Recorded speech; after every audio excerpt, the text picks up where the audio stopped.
ମୁଁ ଶପଥ କରି କହୁଛି କି ମୁଁ କୌଣସି ଯାତ୍ରା ମଞ୍ଚରେ ଅଶ୍ଳୀଳ ନୃତ୍ୟ ପରିବେଷଣ କରିବିନି, ଅଶ୍ଳୀଳ ଭାଷା ପ୍ରୟୋଗ କରିବିନି। ଠିକ୍ ରୋଗ ମୂଳରେ ଠିକ୍ ମେଡିସିନ ପଡ଼ିଲେ ବଡ଼ ବଡ଼ ମହାମାରୀ ଭଳିଆ ରୋଗ ମଧ୍ୟ ଭଲ ହେଇଯାଏ। ବାକି ରହିଲା ତୋ ଭଳିଆ ଗୋଟେ ଡ୍ୟାସ୍, ଆଉ ତତେ ସାଇଜ କରିବା ପାଇଁ ବେଶୀ ଟାଇମ୍ ଲାଗିବ। चीटिंग करता है तू। ଭଗବାନ ସବୁ ସହିବେ, ହେଲେ କାହାର ଗର୍ବ ଅହଙ୍କାର କେବେ ସହିନି କି ସହିବନି। ଆପଣ ଜାଣିଥିବେ ଏଇ ଯୋଉ ସଲିଲନ ହେଉଛି ଅଲରେଡି ଆଜ୍ଞା ଯେ ସଲିଲନ ମେନ୍ ଯେ ଲୋକ ଆଜ୍ଞା ସିଏ ଅଲରେଡି ଗଲାଣି, ତାର ଅବସ୍ଥା ଖରାପ ହେଇସାରିଲାଣି। ବାକି ରହିଲା ଇଏ ଆଜ୍ଞା, ଇଏ ତ ତାର କିଛି ସରି ନୁହଁ, ବାକି ତ ଇଏ କହୁଛି ମୁଁ ସଲିଲନ 2 ହେବି। ଅଭଦ୍ର ମହିଳା ଜଣକ ଆଜ୍ଞା ସୋସିଆଲ ମିଡିଆ ଖୋଲିବା ମାତ୍ରେ କେବଳ ମା ଭଉଣୀଠୁ ଆରମ୍ଭ କରିକି ଯେତେ ପ୍ରକାର କଦର୍ଯ୍ୟ ୱାର୍ଡ ଅଛି ସେଗୁଡ଼ା ଖାଲି ସୋଦାବକା କରନ୍ତି। ବାକି ରହିଲା ଆପଣ ଜାଣିଥିବେ 2 ଦିନ ତଳେ ମୋତେ ଧମକ ଦଉଥିଲା କି ହାଣିଦେବି, ମାରିଦେବି, କାଟିଦେବି, ଛୋଡ଼ି ପକେଇବି, ଇଏ କରିଦେବି, ସେ କରିଦେବି। ବାକି ତକ ଏବେ ଯେଉଁ ପରିସ୍ଥିତି ତାର ସୃଷ୍ଟି ହେଇଛି, ଆଉ 2 ଦିନ ପରେ ସେ ଥାଳି ଧରିକି ନ ବାହାରିଛି ମୋତେ କହିବ।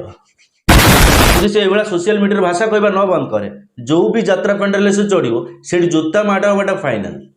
କମେଣ୍ଟ ମଧ୍ୟ କରିଥିଲେ ଯେ କି ରାନୀ ପଣ୍ଡା ମଧ୍ୟ ଭାଷା କହୁଛି କାହିଁକି ତାଙ୍କୁ ସପୋର୍ଟ କରୁଛନ୍ତି ବା କାହିଁକି ତାଙ୍କ ନାଁରେ କିଛି କହୁନାହାନ୍ତି। ବାକି ତ ମୁଁ ମଧ୍ୟ ଏଇଟା ବି କହୁଛି ଆପଣମାନଙ୍କୁ, ଯଦି ଏ 2 ଜଣ ସୁଧାରି ଯିବେ, ଏ 2 ଜଣ ଯଦି ଭାଷା କହିବା ବନ୍ଦ କରିଦେବେ, ସୋସିଆଲ ମିଡ଼ିଆରେ ଯଦି ଭାଷା ବନ୍ଦ କରିଦିଅନ୍ତି, ଯଦି ରାନୀ ପଣ୍ଡା ତାପରେ ଭାଷା କୁହେ, ମୁଁ ଏଗ୍ନେଷ୍ଟରେ ବାହାରିବି ତାଙ୍କ ଏଗ୍ନେଷ୍ଟ। ସେଠି କିଛି ଲୋକ ଆଜ୍ଞା କମେଣ୍ଟ କରିଛନ୍ତି, କିଛି ଲୋକ ନ୍ୟୁଜ୍ରେ ବାଇଡ଼ି ଦେଇଛନ୍ତି ଯେ ରୋଷ୍ଟର ମାନେ ସୋସିଆଲ ମିଡ଼ିଆକୁ ଖରାପ କରୁଛନ୍ତି। ମୋତେ ଭାଇ ଗୋଟେ କଥା କୁହ, ଯେଉଁ ବାହାରିଛନ୍ତି ସବୁ ୱାୟା ବସଠୁ ଆରମ୍ଭ କରି ଯେତେ ପ୍ରକାର ସବୁ ରହିଲେ, ଯେଉଁମାନେ କି ଆଜ୍ଞା ସୋସିଆଲ ମିଡ଼ିଆ ଖୋଲିବା ମାତ୍ରେ କି ଆଜ୍ଞା ଭାଷା ଆରମ୍ଭ କରନ୍ତି, ଖୋଲିବା ମାତ୍ରେ କି ଆଜ୍ଞା ଯେତେ ପ୍ରକାର ଅଶ୍ଳୀଳ ୱାର୍ଡ ଇଙ୍ଗିତ କରିକି ଆଜ୍ଞା ଭିଡ଼ିଓ କରନ୍ତି, ଯଦି କେହି ବାହାରିବେନି ତାଙ୍କ ବିରୋଧରେ, ଯଦି କେହି ତାକୁ ଆଙ୍ଗୁଠି ନ ଦେଖାନ୍ତି, ତାହେଲେ ସେମାନଙ୍କ ପ୍ରାଦୁର୍ଭାବଟା ବଢ଼ିବ ନା କମିଯିବ?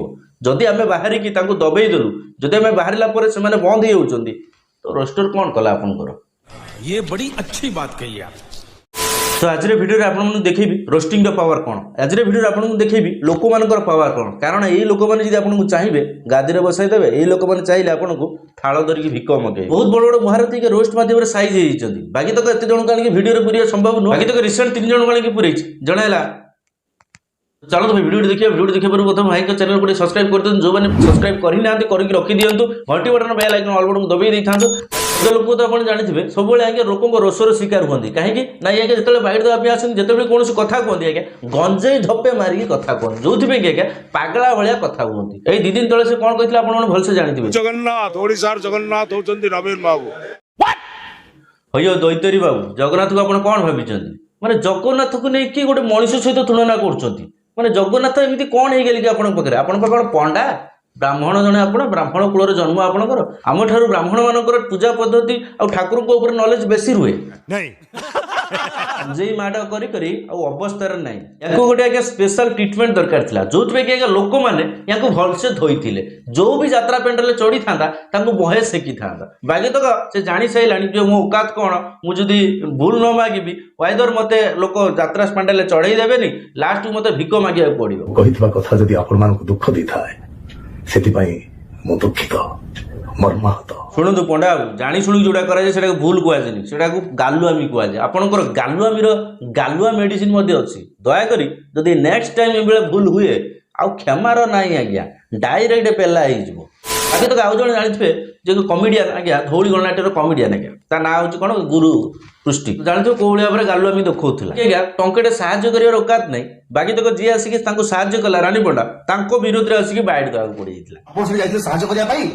दैतरी पंडा बापी पंडा और दैतरी पंडा यात्रा जो स्तर अच्छा जो जगह अच्छा जो लोक आप लाइफ सप्तम से जगह आसपारे। क्या बात कर रहे हैं बाबा?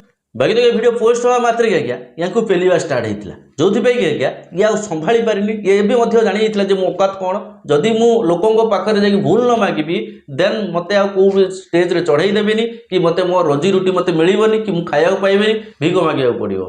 जय जगन्नाथ, मु गुरु पुष्टि क्षमा मागि नौ बड़ भाई हिसाब से क्षमा करदे एवं एभली वीडियो किंबा एभली मतामत भविष्य में आपण प्रति बा कहा प्रति मोर जीवन बोली मु आशा करुच्ची एवं दृढ़ प्रतिश्रुति नौची एमती वीडियो आउ केबे मो तरफ जीवन। भाई रे मो कहवा कथा है खाली भूल मागिदेले हेनी, आपण भितर से चिंताधारा निहाती रहा दरकार, जो गोटे मनुष्यर विवेक मनुष्यर मनुष्यत्व रहा दरकार। जदि आप साहाय्य करूना तो आप कहीं अन्य को अंकित कर साहय करना अन्य जन यदि साहय करुँच आंगुठी देखा बंद कर, बरं एनकरेज कर, भिडियो को शेयर कर, बट तांकु जाइए कहब कहीं कल तुम कहीं देखे कहीं भिडियो कर देखेला तुम बेले तो घरे बसी लेक्चर मारुनी ना आप गाड़ी पानी आसी जाए साहय कर भिडियो कर देखा लोक अरे भिडियो करके देखा द्वारा किसी लोक देखिकी साहय कर मनोवृत्ति आने से लोक भिडियो करके छाड़ती मु जो पिला तुम जानी पारछ तो